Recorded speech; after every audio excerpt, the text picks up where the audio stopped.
Hi viewers, welcome to my channel. ఈరోజు చామగడ్డ కారపులుసుతో వచ్చేసానండి. ఇది ఎలా చేసుకోవాలంటే ఫస్ట్ చామగడ్డ పావు కిలో తీసుకొని బాగా 2-3 టైమ్స్ వాష్ చేసి ఒక కుక్కర్లో వేసుకొని అది ఎంత ఉందో అంత వాటర్ పోసుకొని తర్వాత కుక్కర్ మూత పెట్టేసుకొని ఒక 3 విజిల్స్ వస్తే చాలండి, బాగా ఉడికిపోతుంది. దీనికి కావాల్సినంత చింతపండు నానబెట్టుకోవాలండి. తర్వాత దీనికి ఒక పొడి వేస్తే బాగుంటుంది.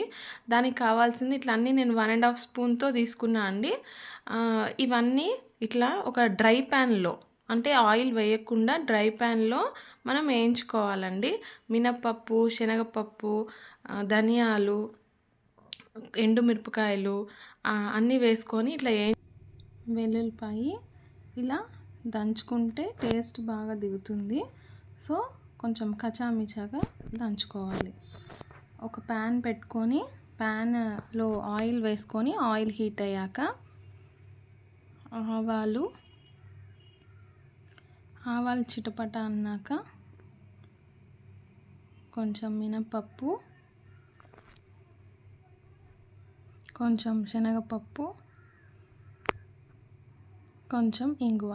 యాక్చువల్లీ నేను ఇందాక పొడిలోనే మెంతులు వేస్తానండి. మెంతులు ఒకవేళ దాంట్లో వేయకపోతే ఇక్కడ మెంతి పొడి వేసుకోవాలి. సో నేను వేయలేదు. వెల్లుల్లిపాయలు దంచింది వేసేసాను. తర్వాత ఆనియన్ సన్నగా పొడుగ్గా కట్ చేసుకోవాలండి. ఆనియన్ ఇష్టపడే వాళ్ళు ఇంకొక ఆనియన్ కూడా కట్ చేసి వేసుకోవచ్చు. మెంతి పొడి వేస్తేనే టేస్ట్ అండి కారపులుసుకి, తప్పకుండా వేసుకోవాలి. తర్వాత జీలకర్ర కొంచెం ఫ్రై అయినాక టమాటోస్ ఒక 3 కట్ చేసుకొని వేసుకోవాలండి చిన్న చిన్న పీసెస్గా. అది కొంచెం ఫ్రై అయిన తర్వాత కొంచెం పసుపు పొడి, తర్వాత ఇది ఫ్రై అవుతూ ఉంటే మనం ఒక సైడ్ చామగడ్డలు ఉడికిపోయి ఆరిపోయి ఉంటాయి కదండి, ఇవి ఇలా పొట్టు తీసేసుకోవాలి. ఇలా అంటే వచ్చేస్తుంది.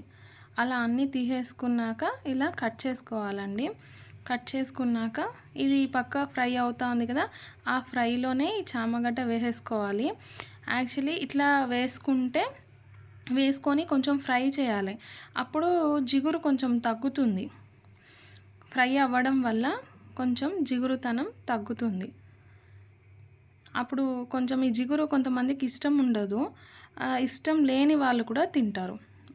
మనం ఇందాక ఫ్రై చేసుకున్నంత ఆరిపోయిన తర్వాత ఇలా మిక్సీ జార్లోకి తీసుకొని మిక్సీ పట్టుకోవాలి.